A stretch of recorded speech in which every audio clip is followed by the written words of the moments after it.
Tua palavra é luz no meu caminho, luz no meu caminho. Caríssimos irmãos e irmãs, que bom te encontrar neste domingo, 24º domingo do tempo comum. Começo te convidando, você que não é inscrito neste canal, Sopro de Esperança, faça essa gentileza, se inscreva logo aqui abaixo, onde tem um nome inscreva-se. E ali você vai fazer parte desta família de evangelizadores. Deixe seu like, que é muito importante, assim a plataforma disponibiliza esse conteúdo a mais pessoas. Deixe seu comentário, compartilhe com seus amigos, se você gostar, claro, desse nosso conteúdo. Então façamos isto, façamos a nossa família crescer, evangelizando, fazendo bem a todas as pessoas, fazendo a experiência do sopro de Deus. Comecemos assim esta manhã, este dia, dia do Senhor, inspirando e respirando Deus. Inspirar e expirar é a dinâmica da vida. Inspirar e expirar é a dinâmica do amor. É a dinâmica do encontro comigo mesmo. É a dinâmica da plena comunhão entre eu, humano, e Deus, divino. É o encontro com a paz. Por isso, respire sempre consciente, voltando a sua atenção para esta liturgia do respirar, do inspirar e do expirar. Deus salta em nosso corpo, em nossa vida, quando assim fazemos com atenção e especialmente com devoção.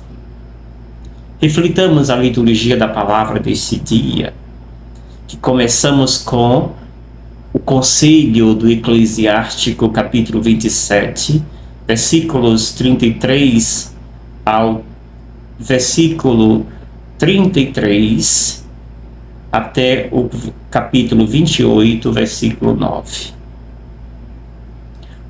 E fala de dois movimentos interessantes.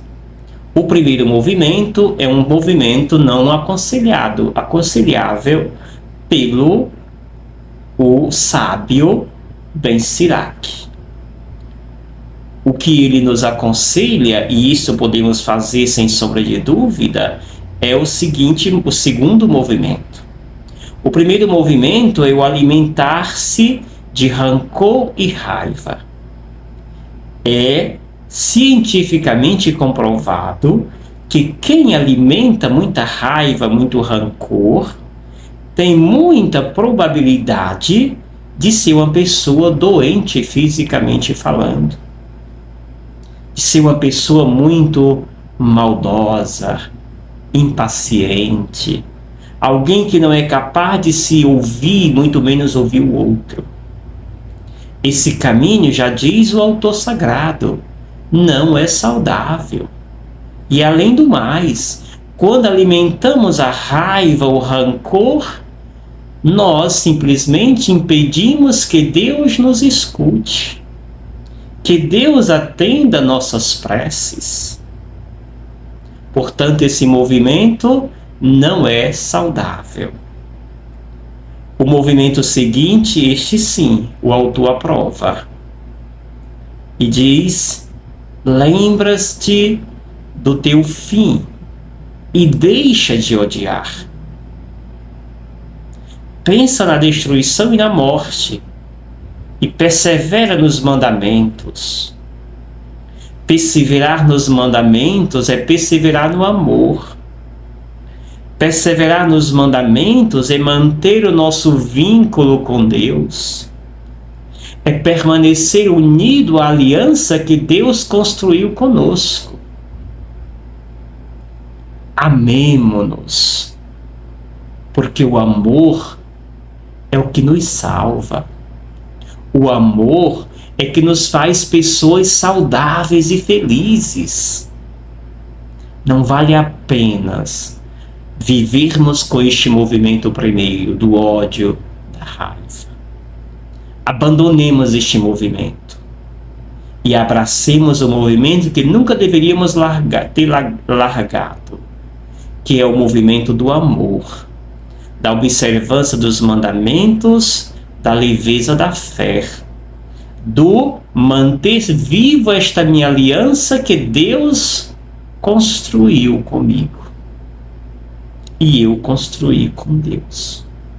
Perseveremos no amor, assim nos fala o autor sagrado nesta leitura.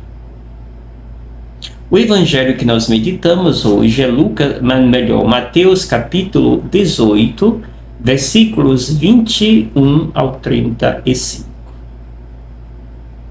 Naquele tempo, Pedro aproximou-se de Jesus e perguntou: Senhor, quantas vezes devo perdoar se meu irmão pecar contra mim? Até 7 vezes? Jesus respondeu: Não te digo até 7 vezes, mas até 70 vezes 7. Porque o reino dos céus é como um rei que resolveu acertar as contas com seus empregados. Quando começou o acerto, levaram-lhe um que lhe devia uma enorme fortuna.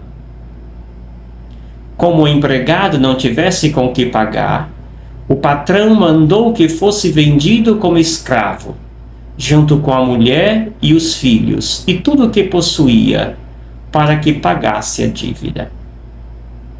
O empregado, porém, caiu aos pés do patrão e prostrado suplicava: Dai-me um prazo, e eu te pagarei tudo. Diante disso, o patrão teve compaixão, soltou o empregado e perdoou-lhe a dívida. Ao sair dali, aquele empregado encontrou um dos seus companheiros que lhe devia apenas 100 moedas. Ele o agarrou e começou a sufocá-lo, dizendo: Paga o que me deves. O companheiro caiu aos seus pés, suplicava: Dai-me um prazo e eu te pagarei.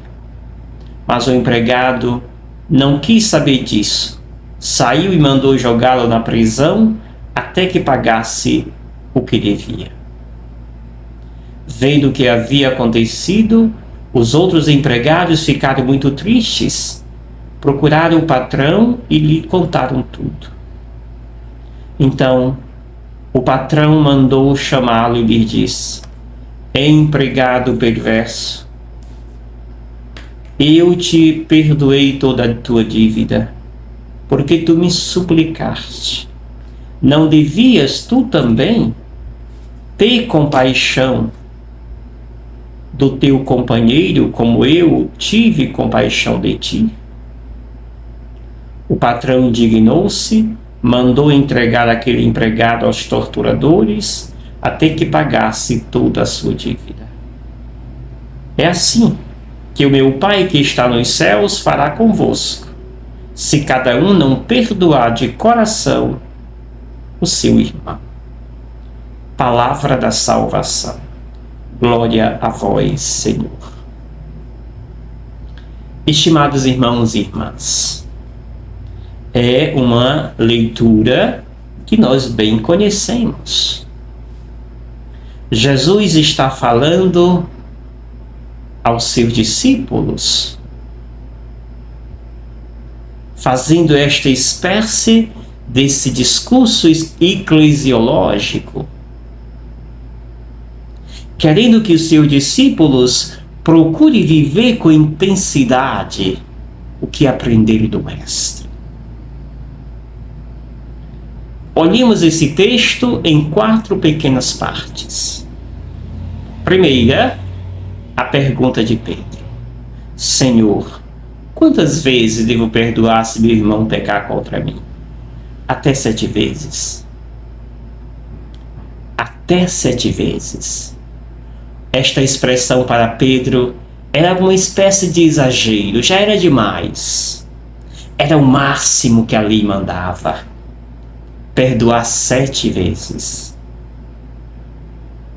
O máximo da lei judaica é o mínimo para Jesus. Pedro certamente está empolgado ao perceber que ele era uma espécie de modelo na lógica do perdão. Já perdoa demais, perdoa até o máximo, o limite da lei, 7 vezes. Caríssimos, às vezes nos empolgamos com muito pouca coisa. Às vezes nos empolgamos com aquilo que nos convém. Era o que a lei aqui dizia.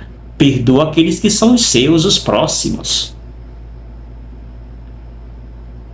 A segunda parte da leitura do Evangelho, Jesus dá a resposta. Não te digo até 7 vezes, mas até 70 vezes 7. O máximo de Pedro é o mínimo de Jesus. Porque o máximo de Jesus é o que agora ele vem relatar. Eu devo perdoar não simplesmente os meus apenas. Esta abrangência do perdão se alarga quando estamos focados em Deus. Deus enquanto compaixão, Deus enquanto misericórdia. Jesus conta-nos esta parábola. E aqui ainda nesse segundo momento, Jesus conta esta parábola de alguém que é perdoado por uma enorme fortuna, 10.000 talentos, digamos assim.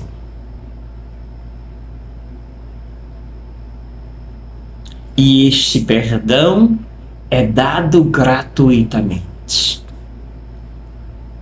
Porque aquele que devia pede socorro, pede compaixão, tolerância. E o patrão tem compaixão, tolerância, perdoa. Aí vem a segunda, tem melhor terceira parte. Aquele que foi perdoado de uma enorme fortuna, que certamente ele não teria mesmo condição de pagar, não tem isso como aprendizado.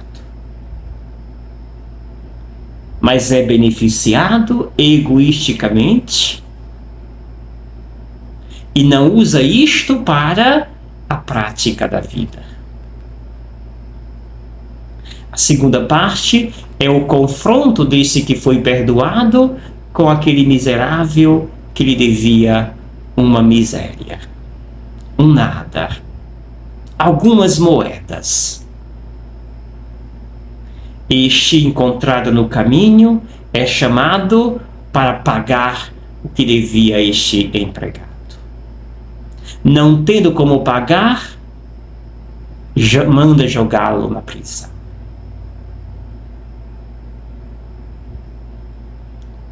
Dai-me um prazo e eu te pagarei. Mas esse empregado não leva em conta o aprendizado, a graça que recebeu. Manda jogar na prisão. A quarta parte e última desse texto é a indignação dos outros companheiros ao ver tal cena. E contam para o patrão. O patrão se indignou. Empregado perverso, eu te perdoei toda a dívida, por que tu me suplicaste?